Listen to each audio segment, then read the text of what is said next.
there, I'm Rebecca Cook, and today we're going to talk about tight hip flexors, specifically the psoas muscle. So when we have an anterior pelvic tilt, that means our pelvis is tilting forward, then we know that those hip flexors are most likely tight. The psoas major muscle attaches to the inside of the femur bone. It's so deep that you wouldn't be able to touch it with your fingers. And it comes up and through the body and attaches to the lower lumbar and typically one vertebra of the thoracic spine, okay? So if we're talking about shortening our hip flexors, what happens is we have this kind of clumping or release where we're shortening those lower lumbar vertebra, the space between them, and maybe we have like a little tilt forward. We're bringing our trunk forward a little bit, or maybe we're actually rotating the hips forward and that shortens those two spots, okay? So lots of times tight hip flexors is an indication that maybe you have an office job and you're sitting for prolonged amounts of time, or maybe it's something genetic that you were just born with, or maybe you have some sort of sport or activity where you are stronger in those hip flexors, that hip action. And so we need to be really careful about where our postural alignment is. We're gonna do a couple other videos where I give you exercises that are mobility stretching exercises to help release the hip flexors. And we'll do another series on strengthening them, but you'll be actually moving and strengthening them as well in some of these other exercises. So let's just really quick talk about what the anterior pelvic tilt looks like standing, and then see how we can kind of think about it and correct it.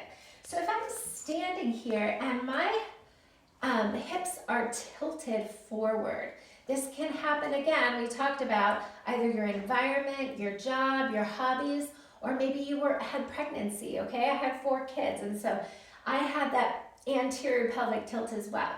Okay, so what I wanna think about is I wanna think about bringing my sternum up, elongating my spine, pulling in gently with my transverse abdominis when I exhale, okay? Elongating the front of my hips, letting my tailbone drop down.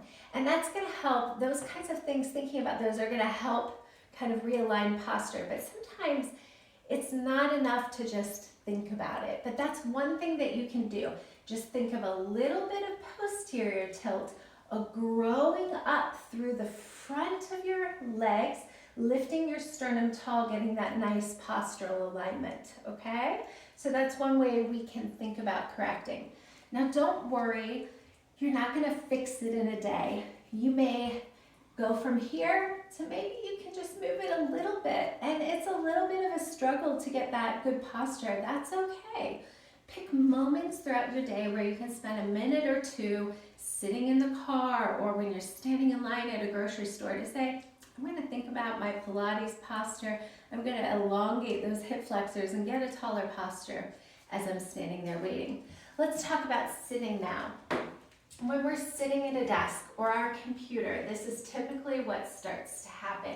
We come forward, we might have bad posture, curling our shoulders forward. We just get tired sitting and sitting and sitting, looking at our computer. Make sure that you're bringing your computer up to eye height, that you're sitting tall, up and out of your sits bones. You're sitting right over them. Your sits bones are those bony prominences right underneath your tush.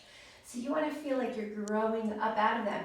It might even help if you press your feet into the floor a little bit so that you can raise up and have that good posture. And you can see here that those 2 points are elongating away from each other. If I slouch, if I kind of posteriorly tilt, when I stand up, look at what's going to happen. I'm actually going to have more of an anterior tilt. I'm not going to be able to straighten up as much because they're so tight and they're pulling me forward. Okay, one last thing.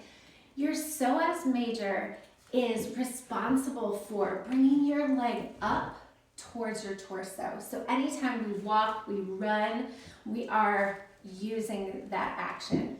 The muscle also helps bring our torso forward towards our legs. So typically from the hip, that forward bend. So if you garden a lot, you're gonna get that tight hip flexors for long periods while you're gardening. The other thing it does, it anteriorly tilts the hips. We want to have mobility in the spine and the pelvis, so we still want to be able to anteriorly tilt and posteriorly tilt when we need to. The very last thing that the psoas major muscle does is it just helps a little bit with lateral hip flexion. So this action back and forth, it's not the primary mover, but it does help slightly with that action.